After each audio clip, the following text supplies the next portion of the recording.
श्री हरि बोलो ग्रंथराज श्रीमद्भगवद्गीता जी की जय। श्री परमात्मने नमः। गीता सुगीता कर्तव्या किमन्यः शास्त्र विस्तरः या स्वयं पद्मनाभस्य मुख पद्माद्विन्यः सृता। अथ ध्यानम्।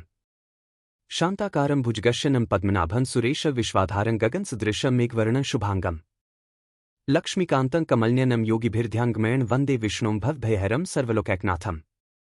यं ब्रह्मा वरुणेन्द्र रुद्रमृतः स्तुन्वन्ति दिव्यः स्तवैर्वेदैः साङ्गपदक्रमोपनिषदैर्गायन्ति यं सामगाः। ध्यानावस्थितगतेन मनसा पश्यन्ति यं योगिनो यस्यान्तं न विदुः सुरासुरगणा देवाय तस्मै नमः। वसुदेव सुतं देवं कंसचाणूरमर्दनम् देवकी परमानंद कृष्णं वंदे जगद्गुरुम्। भगवद्गीता अध्याय 2 श्लोक 70। श्लोक 70। आपूर्यमाणं चल प्रतिष्ठन् समुद्रमापः प्रविशन्ति यद्वत् तद्वत् कामा यं प्रविशन्ति सर्वे स शान्तिमाप्नोति न कामकामी। यद्वत् जैसे आप संपूर्ण नदियों का जल आपूर्यमाणम चारों ओर से जल द्वारा परिपूर्ण समुद्रम समुद्र में प्रविशन्ति आकर मिलता है, पर अचल प्रतिष्ठम समुद्र अपनी मर्यादा में अचल स्थित रहता है, तद्वत् ऐसे ही सवे संपूर्ण कामा भोग पदार्थ यम जिस संयमी मनुष्य को विकार उत्पन्न किए बिना ही प्रविशन्ति प्राप्त होते हैं, स वही मनुष्य शांतिम परम शांति को आपनोति प्राप्त होता है, कामकामी भोगों की कामना वाला न नहीं।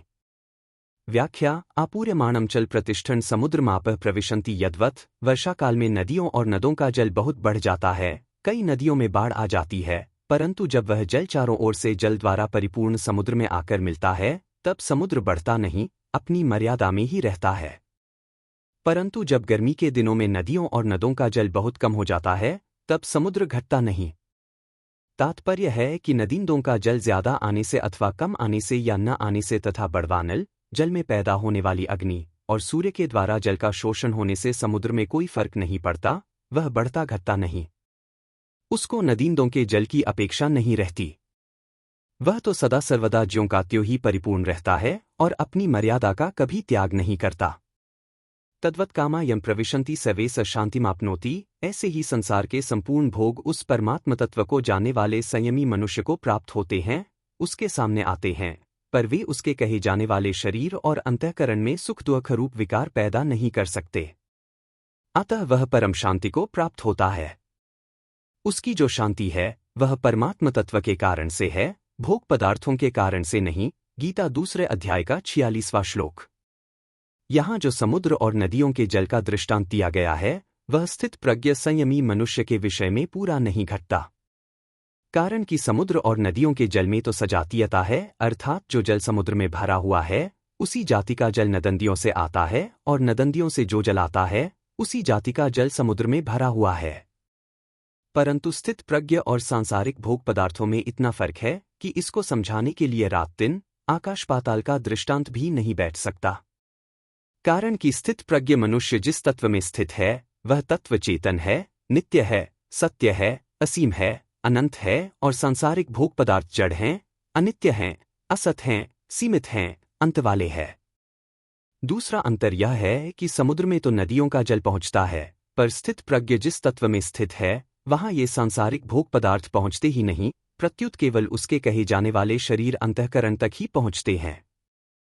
अतः समुद्र का दृष्टांत केवल उसके कहे जाने वाले शरीर और अंतःकरण की स्थिति को बताने के लिए ही दिया गया है, उसके वास्तविक स्वरूप को बताने वाला कोई दृष्टांत नहीं है।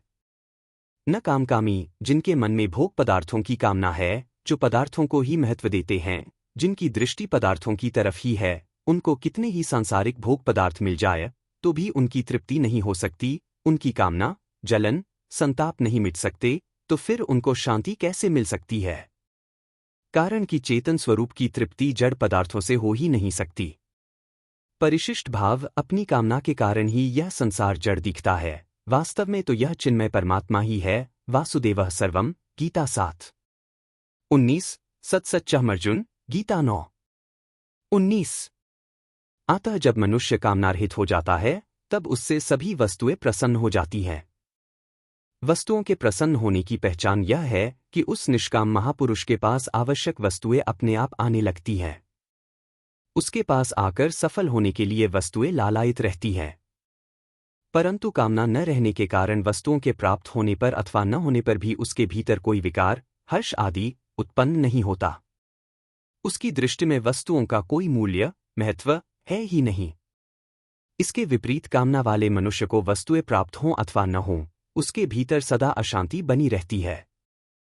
बोलो ग्रंथराज श्रीमद्भगवद्गीता जी की जय। जय श्री कृष्ण।